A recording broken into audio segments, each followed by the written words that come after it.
경제위기에 봉착한 파키스탄, 중국 때문에 빚더미에 앉으며 혼란한 와중에 파키스탄 신임 총리가 구국의 결단을 내렸습니다. 바로 한국과 손을 잡으며 협력을 강화하겠다는 뜻을 보인 것이죠. 총리 관저의 태극기를 개양하며 한국의 도움을 바라는 파키스탄 사실을 알고 보면 총리의 결단에는 결정적인 요인이 있었다고 하는데요. 대체 어떤 요인이었으며 파키스탄과 협력을 강화하는 한국의 모습에 대해 지금부터 자세하게 설명드리겠습니다. 열화와 같은 성환. 그는 손을 높게 쳐들고 지지자들을 향해 환한 웃음이 지웠죠. 그동안 불안한 정국이 유지되었던 파키스탄에 마침내 평화가 찾아온 것인데요. 신임 총리로 당선된 쉐바즈 샤리프는 쫓겨난 임란 칸 총리의 후임자로 당당하게 총리 관저로 입성했습니다. 야당이 주도한 의회 불신임 투표로 인해 쫓겨난 임란 칸 총리는 쓸쓸하게 관저를 탈출해야 했죠. 파키스탄이 처한 경제 상황은 최악에 가깝습니다. 대부분의 경제 발전이 더딘 것은 물론이고 산업 일꾼이랄 수 있는 주요 인력들도 외국에 나가 있어 파키스탄 자체적으로 산업을 일굴 힘이 없는 상황. 의지할 수 있는 것은 외국 자본과 기술이었는데요. 문제는 지난 총리인 임란 칸이 정치 경제적으로 실정을 거듭해 파키스탄 경제 상황이 더욱 악화되었다는 것입니다. 새로 총리로 부임한 쉐바트 샤리프는 전체적인 전략 점검과 새로운 돌파구를 찾아야 하는 과제가 주어졌죠. 깊은 고심 끝에 그가 선택한 곳은 바로 한국이었습니다. 총리는 한국이라면 파키스탄의 어려운 문제를 해결할 수 있다고 보고 한국에게 엄청난 특혜를 주더라도 협력을 이끌어내야 한다고 판단한 것인데요. 특히 그가 신경 쓴 사업은 이슬라마바드 IT 파크 사업입니다. 이슬라마바드 IT 파크 사업은 파키스탄 정부의 최우선 국정사업으로 IT 산업단지를 조성해 중소 소프트웨어 기업을 지원 직접 효과를 통해 IT 산업 경쟁력을 갖추기 위해 만든 단지입니다. 한국에 존재하는 판교 테크노밸리와 같이 한국형 모델을 수입, 이를 통해 파키스탄의 향후 산업을 IT로 전환하겠다는 야심이 담겨있죠. 파키스탄의 경제 구조는 제조업과 1차 산업 위주로 구성되어 있어 고성적인 경제 발전을 위해 산업 전환이 필요한 시기. 파키스탄은 이 시기를 일찍이 거쳐온 한국의 도움을 절실하게 바란 것이죠. 파키스탄의 도움 요청에 한국 정부는 대외경제협력기금 7,600만 달러를 지원, 한국형 산업단지 모델에 필요한 기술 지원까지 약속했습니다. 어려움에 처한 파키스탄이 그나마 짜낼 수 있는 자원으로 추진 중인 사업에 한국이 적극적으로 도움을 준 것이죠. 한국 입장에서도 중소기업들의 파키스탄 진출을 위해 필요했던 사업 일회와 경제협력과 IT 생태계를 건설하는 것이 필요했던 터라 상호간 이익이 잘 맞아 떨어졌던 것이죠. 하지만 파키스탄에서는 그런 차원의 문제가 아니었습니다. 디폴트 상황까지 내다봤던 파키스탄 입장에선 한국의 도움은 큰 도움이었죠. 총리는 두 팔 벌려 한국이 원하는 것은 다 해주겠다고 나선 상황. 심지어 한국이 원한다면 파키스탄의 경제자유구역 전체를 다 내주겠다고 말하며 총리가 적극적으로 한국에 큰 힘을 쏟았습니다. 정권이 바뀐 직후 한국에게 보인 통 큰 제안에 한국은 놀라지 않을 수 없었죠. 사실 이번 제안은 처음 나온 것은 아닙니다. 이전 정권에서도 비슷한 제안을 했었는데요.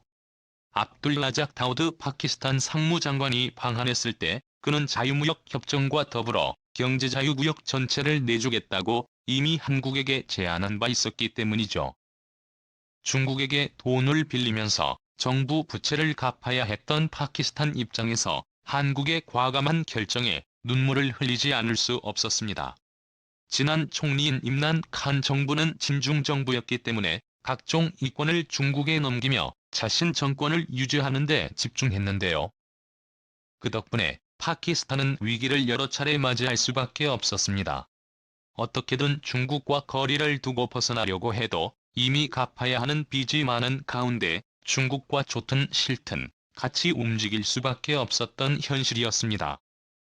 그런 암울한 전망 속에서 한국은 한 줄기 빛이었죠. 총리는 나의 관저에 태극기를 올리며 한국의 도움에 감사를 표했죠. 쉐바즈 샤리프 총리가 한국을 선택한 것은 파키스탄 입장에서는 천리라고 해도 과언이 아닌데요. 그런데 어떻게 샤리프 총리는 수많은 국가들 가운데서 한국을 콕 집어 도움을 요청, 한국과의 협력에 적극적인 태도를 보일 수 있었을까요? 이를 알기 위해서는 샤리프 부총리의 출신에 살펴봐야 합니다.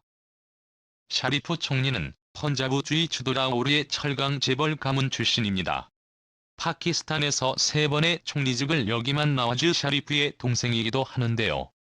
펀자브에서 여러 차례 주총리직을 맡은 그는 라오레를 기반으로 정치 세력을 키웠습니다. 그는 이곳에서 전해지는 한국인들의 성취와 놀라운 업적에 감탄 어려웠던 시절부터 한국인들이 보여준 깔끔한 일처리에 놀랐다고 합니다. 그의 아버지와 형 역시 한국인들을 높게 평가했다고 하는데요. 아무리 차를 페샤와르를 연결하는 아시안 하이웨이 도로 중 이슬라마바드 라호르 구간을 한국인이 건설한 것 때문인데요. 사실 이 구간은 파키스탄인들도 혀를 내두르는 구간으로 높고 험준한 지형은 물론 기후도 좋지 않는 장소라 고속도로 공사에 누가 함부로 나서지 않았던 곳입니다.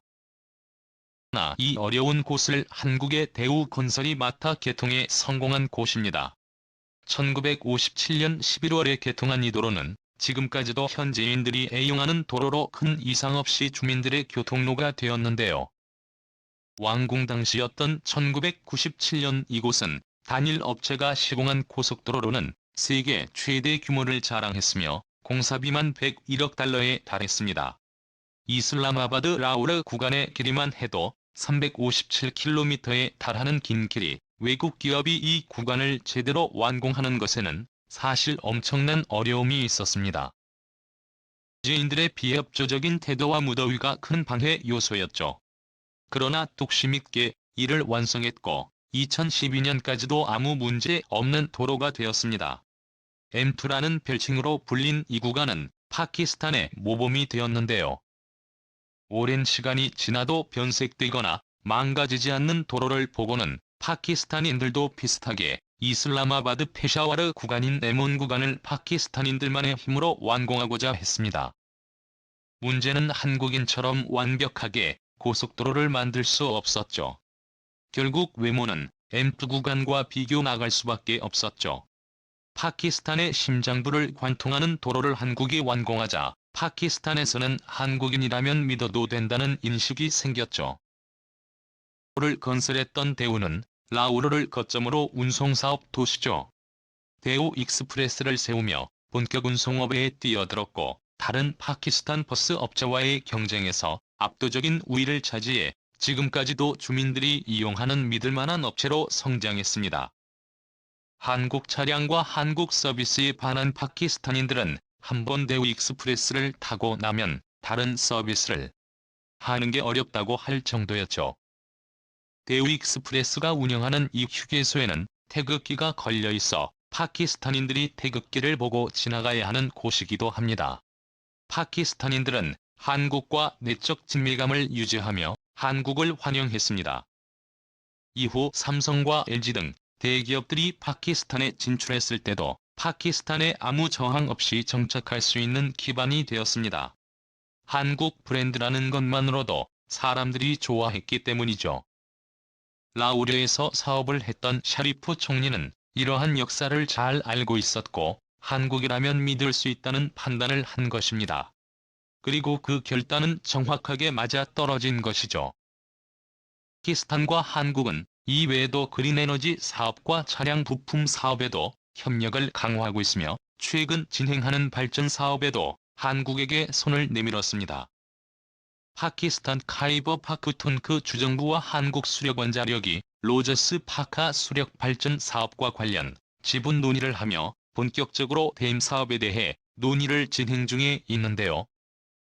파키스탄에 위치한 비슷한 지역에 인도 수광 인근 156.7메가와트 규모의 수력발전소 3곳을 짓는 대형 사업으로 한국의 이 사업의 독점 사업자로 낙점되며 파키스탄 주정부와 협력하게 되었습니다. 2019년까지 발전소 준공 계획을 수립한 한수원은 약 30년간 독점적으로 발전소 운영권을 확보해 수익을 창출할 예정인데요. 이번 사업이 확정되기까지 많은 우여곡절이 있었습니다. 한수원이 쉽게 사업 수주를 받을 수 있었던 것은 아니었죠. 그러나 파키스탄 연방정부와 주정부 차원에서 한국 선호도가 높았고 한수원 역시 유치 및 건설에 적극적인 모습을 보였습니다. 한국 브랜드를 잘 알고 있던 파키스탄 관료들은 한국이라면 안정적으로 댐을 운영할 수 있을 것이라고 판단, 한국을 선택하게 된 것입니다. 한국이 이제까지 닦아놓은 길 덕분에 2021년까지도 한국은 파키스탄에서 수월하게 협력이 가능했던 것이죠. 작년 삼성전자가 카라치에 세운 TV 공장은 물론이고 모바일 합작 공장까지 생각한다면 한국이 파키스탄 경제의 상당 부분을 차지한다고 해도 과언이 아니대요. 한국을 선택한 파키스탄 정부의 행보에 박수를 보내며 중국이라는 잘못된 선택지를 후회하고 한국과 손을 잡은 현 정부의 현명한 선택이 앞으로도 계속 유지되길 기원해 보겠습니다. 시청해 주셔서 감사합니다.